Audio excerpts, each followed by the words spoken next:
Welcome back to part 5 of my brain collapsed into my spine and I almost died due to medical negligence. Glad you're here. When I last left you, I was in the ICU. They had just placed a central line in my neck. 0 out of 10 stars. Not a fan. Okay? If you can avoid that, do.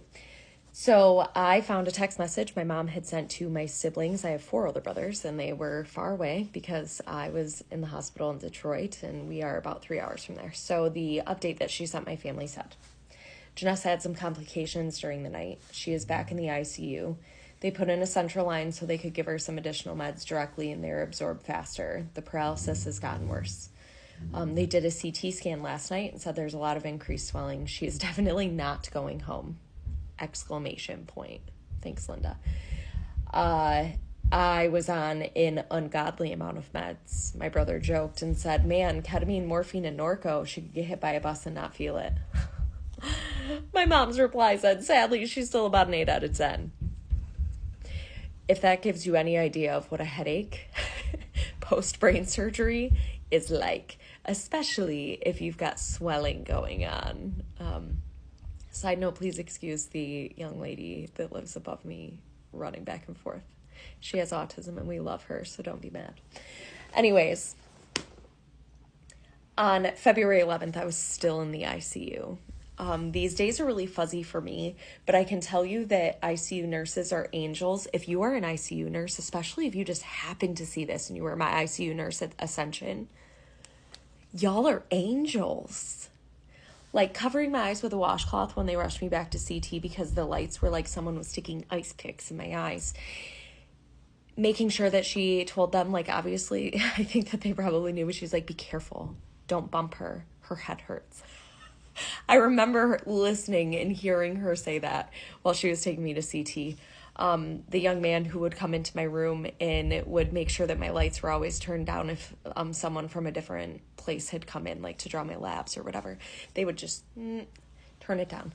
And then there was a young lady that would laugh with me.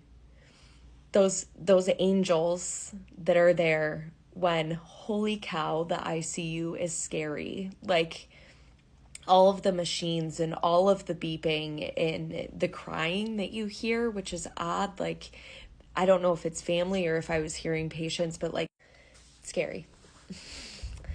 So on February 11th, I'm still in the ICU. My mom says not much changed today. The PA said the scan does show less fluid, but there's still a lot of swelling. No one has said any more about moving her, but the doctor hasn't done rounds yet.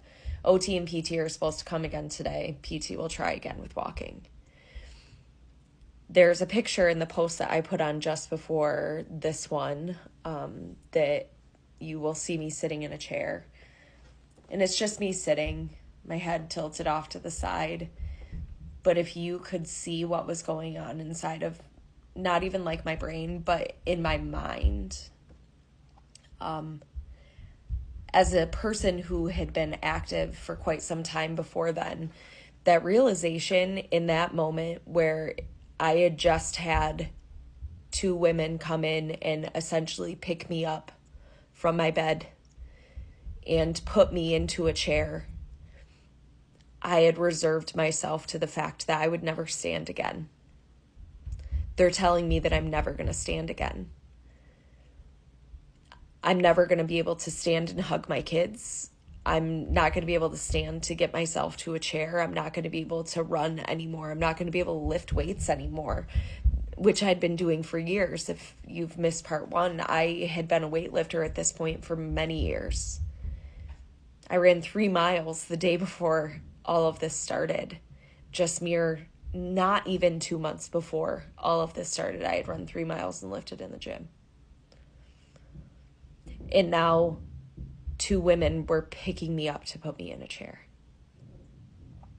If you have ever been in that moment where you have that realization of like, just stand up, but you can't, I'm hugging you. I'm so sorry.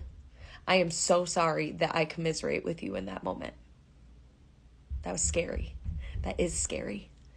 If you're in that moment now, I am so sorry. Stand up becomes a really big deal in my life. Just that phrase. February 12th, I get moved to a med floor.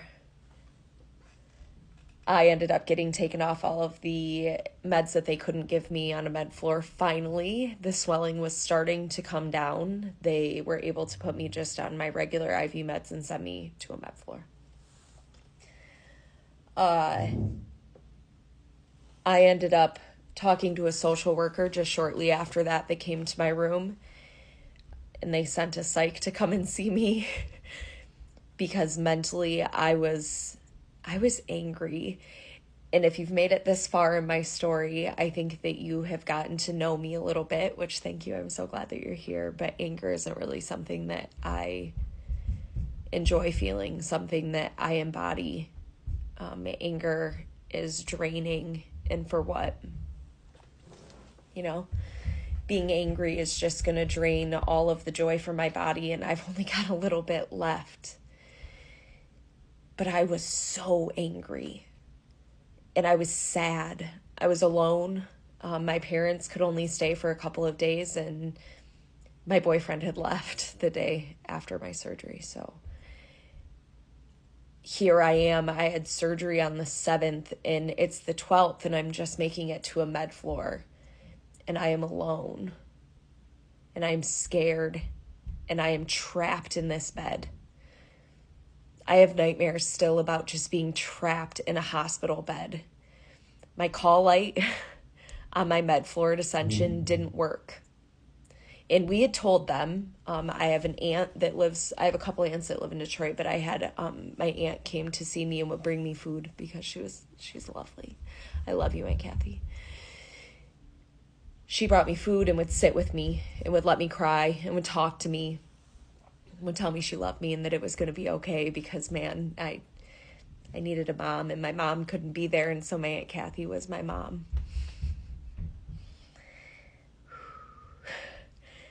She would yell at my nurses if she needed to because my call light didn't work, and they would leave me alone sitting on this commode that they would put me on. And then they would leave me, and I had no way of calling them, and she would come and I'd be crying, sobbing, because I was defeated and I was trapped and I was angry. I missed my kids. I missed my life. I missed getting up to go to the bathroom. I missed showering. Being no longer in charge of your body or your mind. It's like you're dead, but you're not. You're just stuck here.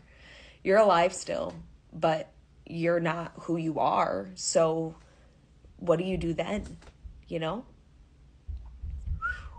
Heavy, man. That's heavy. If you feel that, I'm so sorry. I can't even say it enough. So fast forward, the social worker tells me, if we can get some things going, we need to work on your speech, because I was exchanging words. If I was trying to say car, I'd say hair. What? Just in casual conversation. So that was wild. Aphasia is wild. We needed to work on that. We needed to work on being able to swallow food. I had a swallow study and food was going down and it was getting stuck right here. But man, it felt like it was right here and it would drive me insane. But the swelling was really messing me up. My vestibular system was a hot mess. Still suffering with headaches that are an 8 out of 10. Nauseous beyond belief. Cannot eat without Zofran. Anything. I was living off hot cocoa because that was what I could swallow without feeling like I was going to die. Sometimes I'd still choke. Lights were terrible. Paralysis is still a thing. I had a stroke during surgery, which, fun.